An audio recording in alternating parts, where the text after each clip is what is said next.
به نام الله بخشنده و مهربان. سلام و درود هموطنان عزیز. از تمام کسانی که ما را دستگیری میکنند تشکر میکنیم و از کسانی که در شبکه آبونه نیستند خواهش میکنیم که آبونه شدن را فراموش نکنید و زنگوله را زیر کنید تا از نوارهای بعدی آگاهی یابید.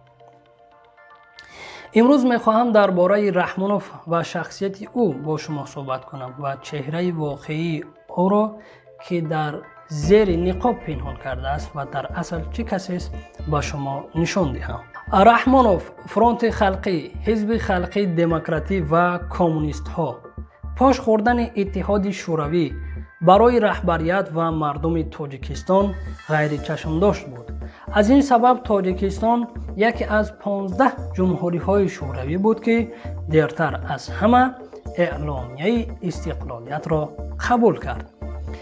ولی مبارزه برای حاکمیت در کشور میان نیروهای ملی دموکراتی، نیروهای اسلامی و کمونیست ها از سالهای اخیر بازسازی آغاز شد و پس از فروپاشی اتحاد شوروی و صاحب استقلال گردیدن تاجیکستان اوج گرفت.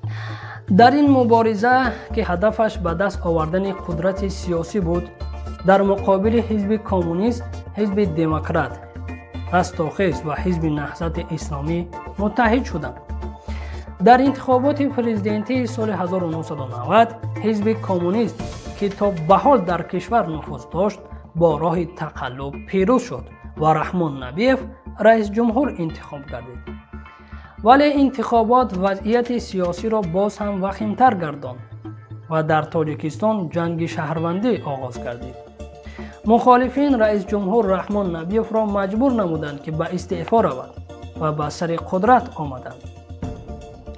جنگ شهروندی شدت گرفت. این جنگ را که از آن اساساً مردم عادی کشور ضرر دیدند، از یک طرف نیروهای دموکراتی و اسلامی، از طرف دیگر حزب کمونیستی تحت عنوان فرانت خلقی رهبری می‌کردند. سال 1992 فرانت خلقی با کمک ازبکستان و روسیه در شهر خوجند در اجلاسیه 16 شورای عالی با راه فشار به سر قدرت آمدند. با انتخاب رحمانوف به وظیفه رئیس شورای عالی تاجیکستان، مخالفین به ایران و افغانستان پناه بردند و قلمرو جنگ گسترش یافت. امام علی رحمانوف و همصفانش که همه کمونیستان سابقند برای در چشم همسایه کشورها و جامعه جهانی دموکرات وانمود کردن خود، سال 1994 با تأسیس حزب خلقی دموکراتی نقاب دموکراتی پوشیدند و اکثریت اعضای سابق حزب کمونیست جامعه خود را دیگر کرده و این حزب شامل شدند. رحمانوف تا به سر قدرت آمدن و مستحکم نمودن نظام دولتداری خود از رهبران و قماندانهای فرانت خلقی که یک قسمشان از بین خلق بودند و برخی هم از عالم جنایی سوء استفاده بود و سپس به نابود کردن آنها پرداخت. او اول سنگک سفرف و فیضعلی سعیدوف را از بین برد. سپس سفرعلی کنجیف را کارمندان مقامات امنیت به قتل رسانیدند. پس به امضا رسیدن سازشنامه صلح و مصالحه ملی تدریجاً راهبران مخالفین از قبیل آتاخان لطیفی، میرزا ضیایف، مقصود اکراموف از بین برده شدند و یک گروه دیگر چون سعید عبدالله نوری، محمد شریف همتزاده، اصل‌الدین صاحب نظرов با مرگ مرموز از عالم درگذشتند. رحمانوف بعد از آنکه نهادهای قدرتی را قوی کرد، یعقوب سلیموف و غفار میرزایف را که از بانفوذترین رهبران فرانت خلقی بودند به زندان روان کرد و به دور کردن همصفان حزبیش به مثل عبدالمجید دوستیف، محمد سعید عبیداللهیف و دیگران از قدرت پرداخت.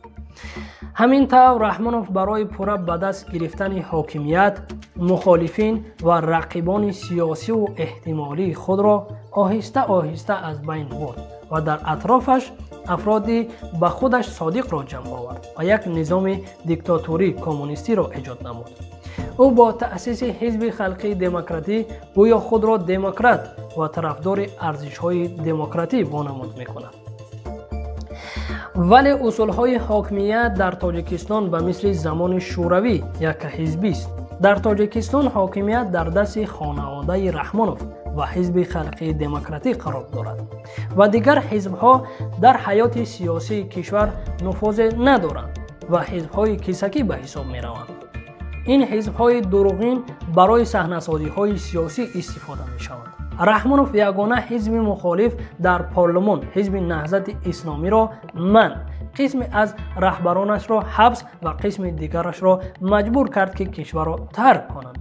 حزب دیگر مخالف حزب سوسیال دموکراتی تاجیکستان با هر راه و واسطه از صحنه سیاسی رانده کرده می شود. در تاجیکستان در قریب اکثر شهر و ناحیه ها و کارخانه و مؤسسه ها به مثل زمان شوروی کمیته ها و بخش های حزب خلقی دموکراتی فعالیت می نمایند و صاحب بهترین بناها و شرایط کار و زندگی می باشند.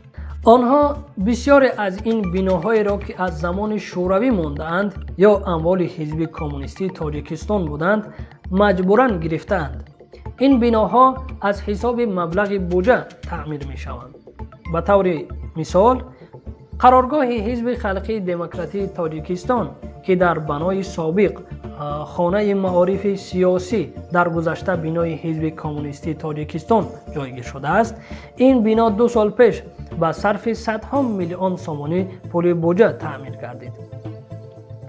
بنای مهمانخانه و طربخانه این مجموعه باشد حالا به خانواده رحمانوف تعلق دارد. حزب خلقی دموکراتی تاجیکستان جلسه و انجمنهای خود را در بهترین بناها برگزار می نماید، در صورتی که به حزب سوسیال دموکرات برگزار نمودن جلسه و انجمنهایش را در بناهای دولتی منع کردند. بار ما شاهد آن شدیم که رحمت الله زائیروف جلسه ریاست حزبش را در خانه‌اش برگزار کرد. به حزب‌های دیگر کیسکی حکومتی هم رحمانوف امکان داده است که بدون اجاره از بناهای دولتی استفاده برند. وظیفه کمیته و بخش‌های حزب خلقی دموکراتی نظارت و تبلیغ سیاست حکومت استبدادی رحمانوف می باشد. در تاجیکستان قریب همه رهبران ولایت و شهر و ناحیه و جماعت و محله و کارخانه و مؤسسه ها اعضای این حزب هستند و همه مؤسسه های تعلیمی و ایجادی و علمی بیشتر به تبلیغ سیاست حکومت کمونیستی دموکراتی رحمانوف مشغولند. در سیرت کمونیست بودن حکومت رحمانوف باز در آن ظاهر می گردد که نشان تاجیکستان نسخه کم تغییر داده نشان تاجیکستان شوروی است. اگر رحمانوف مار پوست کمونیستیش را با مار پوست دموکرات عوض کرده نمیشد و دموکرات اصیل می بود، نشان شهردار را قبول میکرد و یا حداقل از نشان دوره کمونیستی دست میکشید. روز 23 فوریه را به عنوان روز ارتش ملی انتخاب نمودن حکومت رحمانوف نیز گواه این گفته هایند. آخر به همگان معلوم است که روز 23 فوریه روز تأسیس ارتش سرخ است. پس معلوم می گردد که ارتش تاجیکستان وارثی به واسطه ارتش سرخ است. نشانه دیگری کمونیست و بدین بودن رحمانوف و حکومت استبدادی او دینسیتیزی اوست. بسته شدن مسجدها، منع گردیدن ستر و حجاب و تبعید و زندانی شدن روحانیان و آزاداندهشان سال 1937 را به خاطر می آورد. رحمانوف با بهانه سرکوب نمودن خطر افراطگرایی دینی نظام حکومت دیکتاتوری خود را تقویت می بخشد. پیش راهی هر گونه آزادی ها را می گیرد و با این واسطه خود را در پیش چشم سازمان های بین المللی حقوق بشر و جامعه جهانی سفید می کند. امروز در تاجیکستان نه تنها فضای سیاسی و معنوی بلکه وضع اقتصادی مردم نیز خیلی بد است. طبق رده‌بندی تاجیکستان از لحاظ فقر در قطار کشورهای عقب مانده افریقا قرار دارد. یک تفاوت زمان شوروی از امروز آن است که در زمان شوروی مردم هرچند از آزادی‌های دینی و اجتماعی محروم بودند ولی وضع اقتصادیشان 10 مراتب بهتر بود. تحصیل و طب به پول بودند. баробарии иҷтимоӣ ва минтақавӣ то ҷой риоя мешуд. вале имрӯз Раҳмонов бо истифода аз баъзе усулҳои низомии худкомаи шӯравӣ ҳам мардуми худ ва ҳам ҷомеаи ҷаҳониро фиреб дода танҳо дар фикри ҷамъ кардани сарват аст.